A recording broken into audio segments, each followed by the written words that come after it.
O Felipe tá mandando cuidado, Copa do Brasil, para não dar vexame com esse time inconstante, né? Muita gente fica com medo, né? Principalmente depois que viu o que aconteceu com o Cruzeiro, né? Para a partida de amanhã. Boa noite, Edmundo e Gui. Jogo difícil, mas uma vitória importante e os 3 pontos foram conquistados. Boa, tio Zezé, tamo junto, obrigado pela mensagem. Sérgio, já vi que você está falando aqui, daqui a pouco a gente vai falar um pouco sobre. Não é mais reforço, né? Não vai ser reforço do Vasco, né? Eu acho que nem sei se vale muito falar sobre isso, porque. Mas a gente pode passar por esse assunto também, tá? Um abraço pro Wallace, pra Cristiane Abreu, tamo junto. Olha lá, olha lá, a pessoa fazendo piada do esforço aqui. O Edmundo, amanhã, na partida pela Copa do Brasil, o Payet tá com suspeita de dengue ou Covid, e não vai, nem viajou para o jogo de amanhã, né? E é um desfalque que é importantíssimo. Eu vou falar até sobre o treinamento, né? Como que o Ramon tem treinado com esse time, quem deve entrar no lugar dele, mas pelo que tá jogando, né? O Payet, que tá ajudando muito o time do Vasco da Gama, vai ser, cara, um desfalque importantíssimo para o jogo de amanhã, mesmo teoricamente sendo um jogo fácil, né, Edmundo? Eu não acho que seja um jogo fácil, né? Primeiro porque esses times se preparam quase que 100% para esses jogos de Copa do Brasil, é onde eles têm a possibilidade de ganhar dinheiro, de expor a marca e os seus jogadores, né? Os times menores vivem quase que 100% dessas receitas. Então, não acho que vai ser um jogo fácil, embora o Vasco tenha um elenco melhor. Né? Se for suspeita, se for dengue mesmo, preocupa para a sequência, porque eu acho que os atletas que têm dengue ficam debilitados, ficam fracos. Né? E aí tem o jogo do final de semana, que vai dar a classificação, e logo em seguida vem os jogos da semifinal. Se tudo se mantiver como está agora, né? O que eu quero dizer? Se o Vasco ganhar, o Nova Iguaçu perder ou empatar, o Nova Iguaçu fica em quarto. E aí nós vamos ter. O Vasco acho que pode passar o Fluminense, Até, dependendo, dependendo do resultado. Mas, teoricamente, vai ser, se tudo se mantiver como está agora, pode ser que tenha um Vasco-Flamengo novamente. Né? O Vasco ficando em quarto, o Flamengo em primeiro. Aí você vai precisar da força total e vai precisar principalmente do Payet. Mas eu não subestimo as zebras que existem nessa Copa do Brasil, né? Principalmente porque é um jogo que o Vasco vai ter que propor o jogo. Acho que tem que jogar. E aí ele se expõe. É os jogos que ele tem mais dificuldade. Mas aquela história que a gente faz muito aqui no canal. No 1 contra 1, né? Goleiro do Marcílio Dias com o do Vasco. Vai dar 11-0 para o Vasco, com todo respeito ao adversário. Amanhã, se o resultado não for aquele que o torcedor do Vasco esperava, a gente corre risco, ou eu corro risco, de virar meme, né? Mas eu não estou aqui diminuindo ninguém. Estou falando do grau de dificuldade que um jogo eliminatório existe, né? Exige, na verdade. Então, é respeito máximo, jogar com o máximo de vontade, com o máximo de dedicação, para conquistar o resultado que classifica o Vasco. Que aí é grana que entra e é mais uma fase que o Vasco vai passar na competição. Sem esse camisa 10 aí, por causa de estar doente, não nem viajou, né? Já é um desfalque certo pro Vasco. Você mudaria o tipo de jogo, Edmundo? Eu colocaria um jogador na mesma posição do Payet? Porque característica do Payet mesmo no elenco do Vasco não tem. Como que você mexeria nesse jogo e acha que o Ramon vai mexer?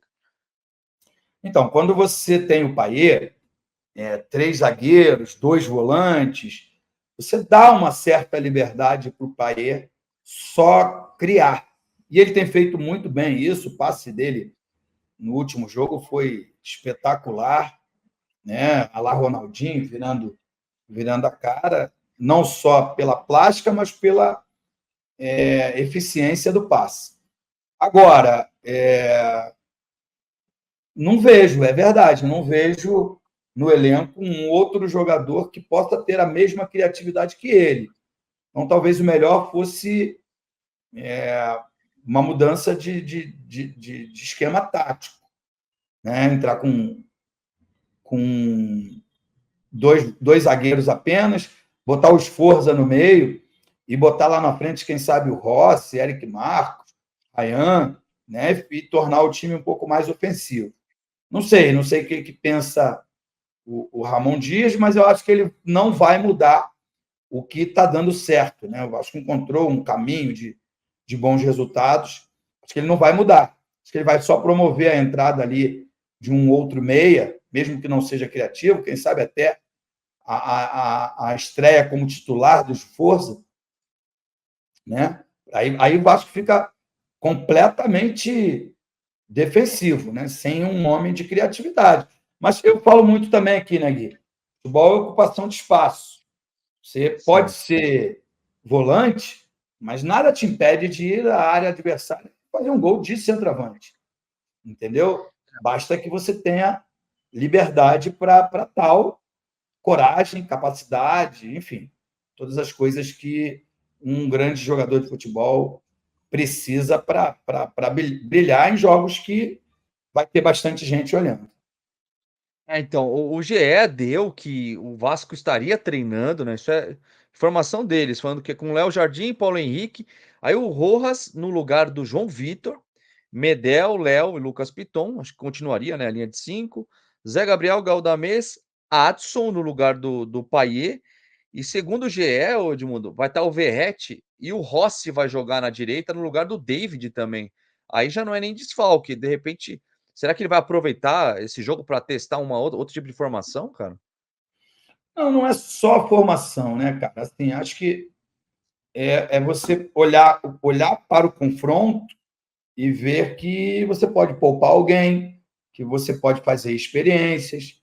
Né? O Vasco é favorito e joga pelo empate. Já é favorito para ganhar. Então, acho que é uma conversa ali interna para você testar alguma fórmula, preservar outros atletas. Eu não sei, mas geralmente essas prévias não são 100% verdadeiras, porque a ideia dos técnicos é enganar o adversário, dar o mínimo possível de arma para que o adversário consiga te surpreender e, eventualmente, se classificar. Eu acho que também você vê esse tipo de informação, às vezes até poupa alguns jogadores, aí o cara vê essa escalação no treinamento, algum jornalista e passa que talvez seja o time. Eu também acho que é difícil ele tirar o David, né? Não tirou em nenhum dos jogos, né? A Patrícia está falando do desfalque grande, né? Sobre o Payet. O Wallace está falando que o Vasco pode chegar em segundo, isso, exatamente. O Wallace pode chegar até em segundo, tá 2 pontos, se eu não me engano, no terceiro e o quarto, né? Boa noite, Ed Gui. Acredito na vitória será tranquila amanhã. Deus te ouça, né, Gabriel? Obrigado pelo seu chat, por estar com a gente. O De Luca poderia jogar na vaga do Payet? Nossa, mas é uma característica muito mais defensiva, né, Edmundo? Acho difícil, hein? Não. Pode jogar, pode, mas aí vai ter um esquema com 3 zagueiros e 3 volantes. Pode ser que funcione para esse jogo? Sim, pode ser que funcione, porque o Vasco não precisa ser criativo. Ele basta não tomar gol, mas vai ser uma formação super defensiva. Né?